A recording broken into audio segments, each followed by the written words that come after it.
Hello and welcome to Provoking Tech. I'm Zach, and in today's video, I'm going to be doing something a little bit different from my normal kind of technical slash walkthrough type videos, and doing something more along the lines of a project showcase.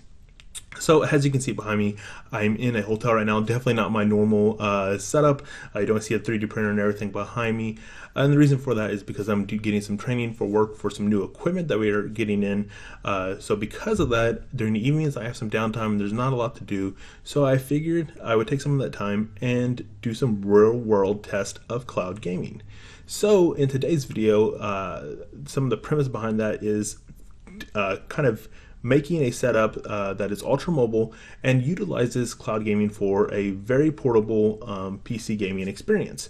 So that's kind of the premise behind today's video, and now I want to go ahead and get to kind of some of the equipment that I have brought with me for this ultra mobile experience.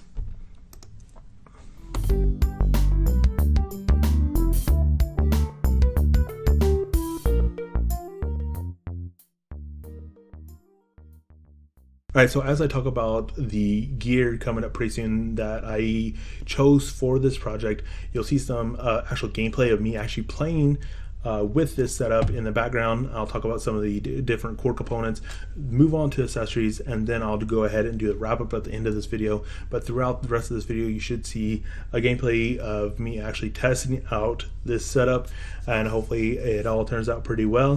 One final thing is I do plan on starting off on PUBG, but I might transition to another game at some point in time, and I probably won't do like a full recording, of course. That I might just do snippets of anything that's actually interesting, because in PUBG a lot of times you have some points where it's pretty boring, there's not a lot going on, so I might just put some of the highlights kind of in the background to keep things interesting. So without further delay, let's go ahead and jump to the core components of this ultra portable PC gaming setup.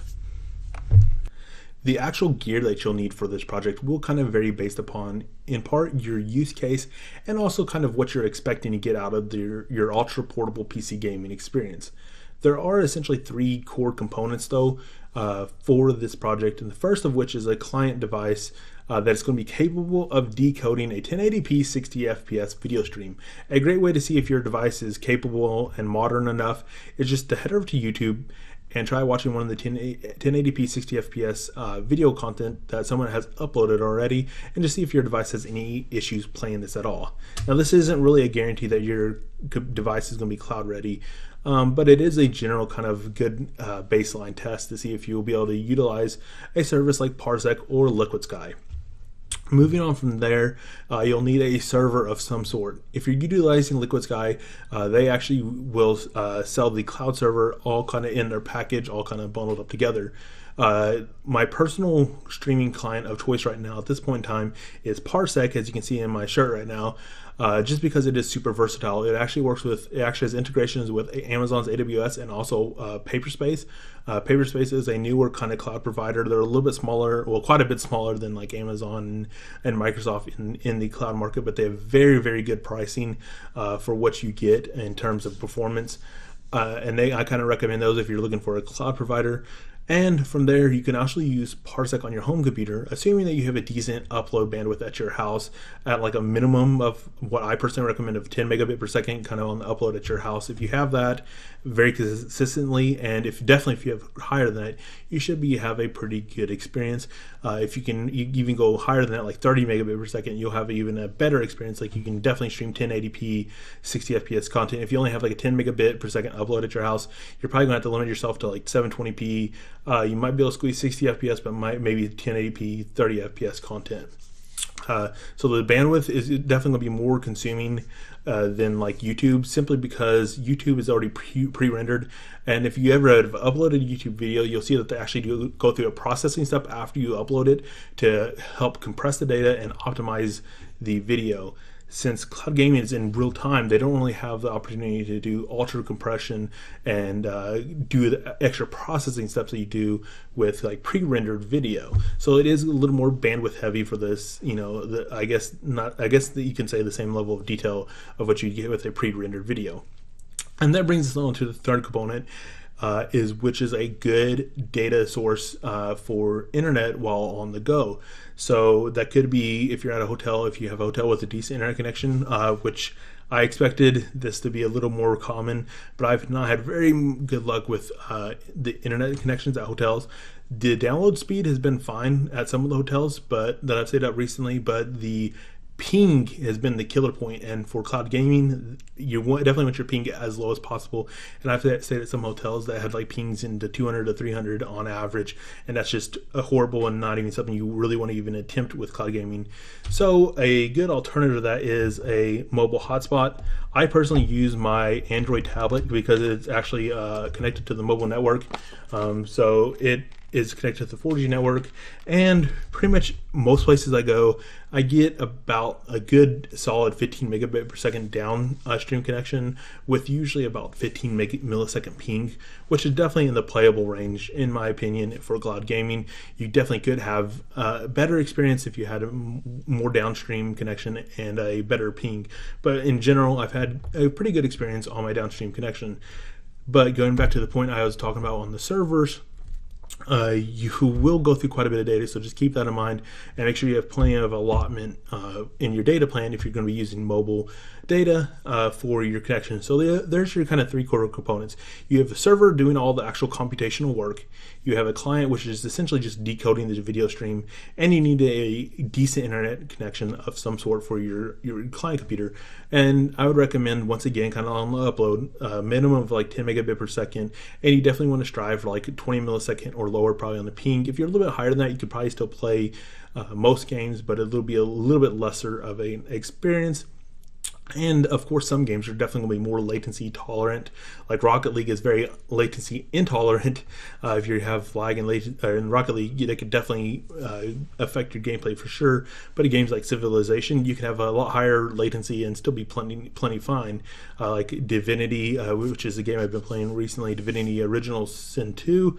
It's like an RPG. It's kind of turn-based combat, so latency isn't near as dependent on games like that. So depending on what you're playing, you can kind of adjust that bar of what you actually need based upon what you're actually playing.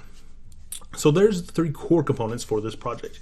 I'm actually now going to go ahead and move to some accessories depending on kind of what your kind of use case is actually for. All right, moving on to the accessories portion of this video. There's going to be one core component you're definitely going to want, and that's going to be a mouse. If you've ever played on a trackpad, it's not a great experience. There might be some games that will play just fine on a trackpad, but more likely than not, you're going to want a mouse. Moving on from the mouse, which is pretty much a no-brainer, you're probably going to want a keyboard, especially if you're playing on Raspberry Pi or Android, because you're not going to have a keyboard for those anyways. But even if you're playing on a laptop, a dedicated keyboard is more likely going to be a better experience. I actually have what might end up being the secret weapon for this setup, which is a kind of a third mechanical keyboard. So I've seen some keyboards before that are kind of condensed, that chop off the numpad, so they are more condensed and more portable.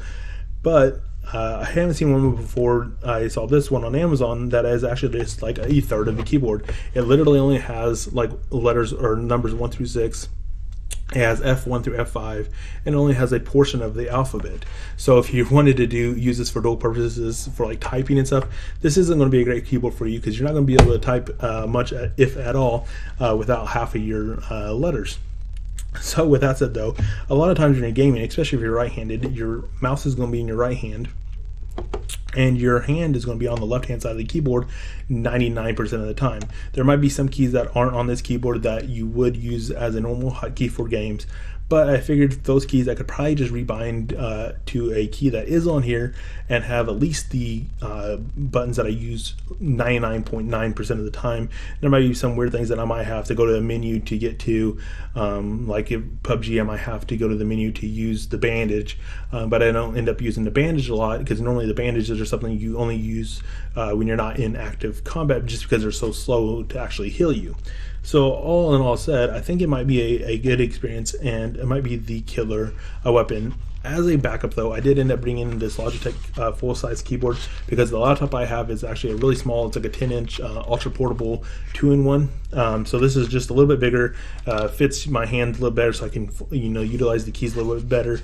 It does have a trackpad built in, but I don't really use that because I have my mouse But I do think the mechanical keyboard could be kind of the sweet spot for ultra portable gaming, just because it does have the majority of keys you're likely going to use on a normal basis. The final accessory that I would recommend is probably going to be a USB hub of some sort. I actually have a USB hub that I utilize for my Android tablet. It has a USB-C hub attached to it, so I can actually plug in my keyboard and my mouse at the same time. Alternatively, if you have a laptop, it may or might not have enough ports, so you might need a USB hub for your laptop. And especially if you're playing on the Raspberry Pi, you're probably going to want a USB powered hub for that, just so you don't undervolt the Raspberry Pi, because it doesn't have a lot of power to actually supply to the USB ports. And especially if you're going to be using something like this that has a lot of this even has accent lighting, LED lighting, so it's going to draw quite a bit of power, that you're going to want a powered USB hub if you're going to be plugging into the Raspberry Pi, if you're using like Parsec, for instance. So that's kind of like the core rundown of some of the components I think you'll probably want for this ultra portable PC gaming experience. Alright, so as you can see from the gameplay that I'll just finish recording and will throw behind the core components and the accessories portion of this video, this was actually a very good experience. I was very pleased with the outcome. There are a couple observations and thoughts that I wanted to share with you though before I wrapped up this video. So the first of which is your network connectivity. I was using my tablet as a hotspot, and the reason for that, from my recent experience with hotel travel, with some travel for work, is that hotels don't have the greatest Wi-Fi. Some hotels offer a premium Wi-Fi, and even then it might be fast, but it might be good for like YouTube and Netflix, but they have like super high latency connections. Or alternatively, the hotel I'm at right now actually had a very good latency connection, but the downstream connection was like 5 megabit per second. So that's why I ended up using my tablet. I ran several speedtest.net tests on my tablet before I actually jumped into recording and playing PUBG, and I saw that I had about an average of 15 megabit per second.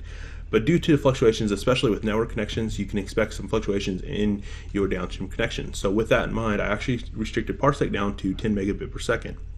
The reason for that is sometimes the services will overcompensate when they encounter a fluctuation and become overly pixelated, or alternatively they might stutter a little bit. So restricting my bandwidth down below kind of the average would help it automatically not have to encounter those dips and have a very solid and fluid experience.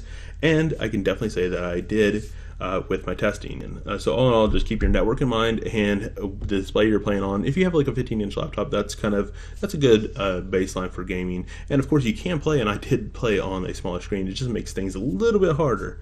So all in all, a very good experience. I might end up doing a deeper review into the keyboard that I used for this video. It was a pretty good experience. I did have to rebind some keys, which I kind of knew that coming in, and I didn't have access to all the key shortcuts that I was used to. So a lot of things I had to hit tab and use from the inventory, like your items, like your health packs or the med kits and your bandages in PUBG. So I kind of used tab to use those. So you have a little bit of trade-offs when you go into it, the ultra small, like mechanical keyboard type deal. I could have definitely alternatively used my wireless Logitech keyboard that's like a full-size keyboard without the numpad. But I just wanted to try this out because I just kind of got this to trial as a mobile gaming keyboard and really put it to its paces. So I might end up doing a deeper review on that after I've used it more. I only gamed for about 2 hours, so I definitely want to use it a little more extensively and play a couple different games just to see how it keeps up with a couple other games at the same time. Alright, thanks for watching this video, guys. I hope you enjoyed it. If you did, give it a big like. And also, if you're not an existing subscriber, smash that subscribe button to stay tuned for more great videos from Provoking Tech. If you have any comments or questions about my setup or kind of comparing your setup to mine, and if I think it'll work for a good mobile PC gaming utilizing cloud gaming, just leave those in the description or in the comments below, and I'll definitely answer those as best as I can. So once again, guys, thanks for watching, and until next time, Zach out.